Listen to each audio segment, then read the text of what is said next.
राष्ट्र निर्माणामध्ये ज्या ज्या गुरुवरांनी उत्कृष्ट योगदान दिलं त्यांच्या अलौकिक शैक्षणिक कार्यास माझा सलाम. त्यांच्या प्रति शब्द सुमनांजली अर्पण करतो आणि माझ्या मनोगताची सुरुवात करतो. शिक्षक म्हणजे व्यक्तीच्या, समाजाच्या, राष्ट्राच्या जीवनाची गती आणि उत्कर्षाची वाहिनी.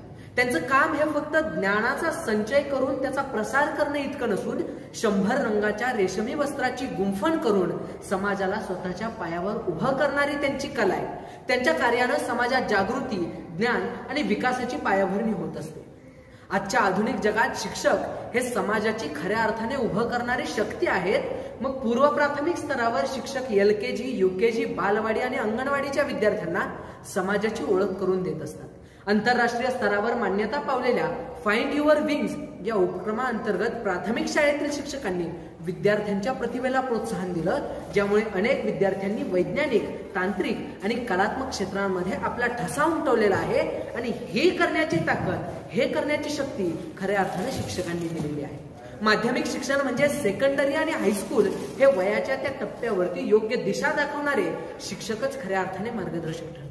इथं शिक्षक विद्यार्थ्यांना विचारशक्तीच्या गगनात नवीन ताऱ्यांचं अत्तर फुंकत असतात. मग 2020-21च्या दरम्यान ऑनलाईन शिक्षणाच्या आव्हानांचा सामना करणारे शिक्षक या उपक्रमाअंतर्गत अनेक शिक्षकांनी डिजिटल शिक्षणाचे नवे मार्ग शोधले, ज्यामुळे मुलांच्या शिक्षणाच्या प्रक्रियेमध्ये सातत्य राखलं गेलं. ते फक्त विषय शिकवत नव्हते, तर विद्यार्थ्यांना या नवीन पद्धतीशी जुळवून घेण्यासाठी ते तयार करत होते. उच्च शिक्षण आणि व्यावसायिक शिक्षणाच्या क्षेत्रामध्ये शिक्षक आपल्या विद्यार्थ्यांना आंतरराष्ट्रीय अवकाशामध्ये उडण्याचे पंख देतात. या ज्ञानाच्या गडद-निळ्या आकाशामध्ये शिक्षक एका ताऱ्या समान असतात, ज्यामुळे विद्यार्थ्यांना त्यांच्या करिअरच्या क्षितिजावर नवीन दिशा मिळवता येते. IIT, IIM सारख्या संस्थांमध्ये असलेल्या शिक्षकांनी विद्यार्थ्यांना स्टार्टअप आणि इनोव्हेशनच्या जगामध्ये नेऊन भारताला उद्यमशीलतेच्या क्षेत्रामध्ये जागतिक स्तरावर आघाडीवरती आणलेला आहे. मेड इन इंडिया उपक्रमाच्या यशामागे देखील या शिक्षकांचीही महत्वाची भूमिका असल्याचं आपल्याला दिसून येतं. शिक्षकांचं कार्य एका महासागरात हरवलेल्या जहाजाला दीपस्तंभाप्रमाणे दिशा दाखवण्याचं असतं. या महासागरामधली ज्ञानाची प्रत्येक लाट मूल्यांची आणि संस्काराची असते. मग NEP 2020 अर्थात नवीन शैक्षणिक धोरण 2020 या शिक्षण क्षेत्रातील क्रांतिकारी पावलाच्या यशामागे देखील शिक्षकांचं महत्वाचं योगदान आहे. त्यांनी या धोरणानुसार शिक्षणाच्या तंत्रामध्ये बदल घडवून विद्यार्थ्यांना अधिक रोजगारक्षम बनवण्यासाठी कार्य केलं. या धोरणामुळे देशातील शिक्षणाचा स्तर उंचावलाय आणि जगाच्या दृष्टीनं भारताला एक ज्ञानगुरु, विश्वगुरु बनवण्यामध्ये देखील मदत झालेली आपल्याला दिसून येतं. शिक्षक म्हणजे समाजाच्या धरोहर आणि विकासाच्या प्रेरणेचं केंद्र. त्यांच्या कार्यामुळे देशाच्या प्रत्येक नागरिकाच्या आयुष्यात सूर्याची किरणं पसरतात. कोविड-19च्या काळात शिक्षकांनी घरातूनच ऑनलाईन शिक्षणाच्या माध्यमातून विद्यार्थ्यांना शिकवण्याचं कार्य केलं. या अवघड काळात त्यांनी डिजिटल साधनांचा वापर करून शिक्षणाची गंगा अखंड वाहती ठेवली. या संकट काळात त्यांनी विद्यार्थ्यांच्या मानसिक आरोग्याची देखील काळजी घेतली, त्यांना समजून घेतलं, त्यांच्या आव्हानांना समर्थपणे उत्तर दिलं. मग आपल्या देशाच्या विकासाच्या संपूर्ण चित्रात शिक्षकांची भूमिका अतुलनीय आणि अमूल्य आहे.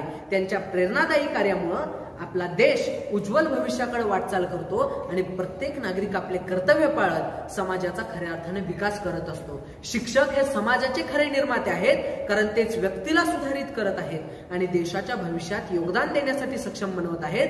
आपण शिक्षकांचे योगदान केवळ आदरानेच नव्हे, तर त्यांना योग्य मान्यता, पाठिंबा आणि प्रोत्साहन देऊन साजरं करायला हवं. शिक्षकांचं कार्य हे फक्त वर्गाच्या 4 भिंतीत मर्यादित नसून ते समाजाच्या रचनेतील मूलभूत घटक आहेत.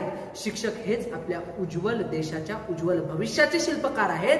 त्यांच्या निरंतर प्रयत्नांमुळेच आपला देश प्रगतीच्या मार्गावर सक्षमपणाने वाटचाल करत असतो. मग खऱ्या अर्थानं शिक्षकांची मापं काढण्याऐवजी शिक्षकांच्या ज्ञानाचं माप आपल्या मापात, आपल्या पदरात पाडून घेण्याचं कार्य खऱ्या अर्थानं आपण केलं पाहिजे.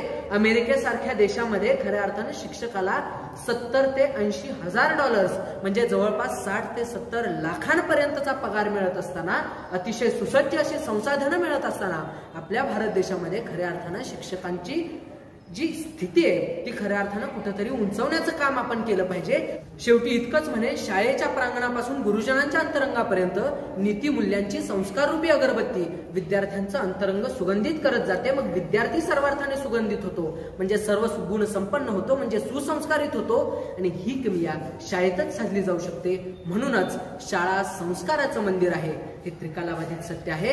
KG पासून PG पर्यंतच्या सर्व शिक्षकांना मी शिक्षक दिनाच्या खूप खूप शुभेच्छा देतो. धन्यवाद.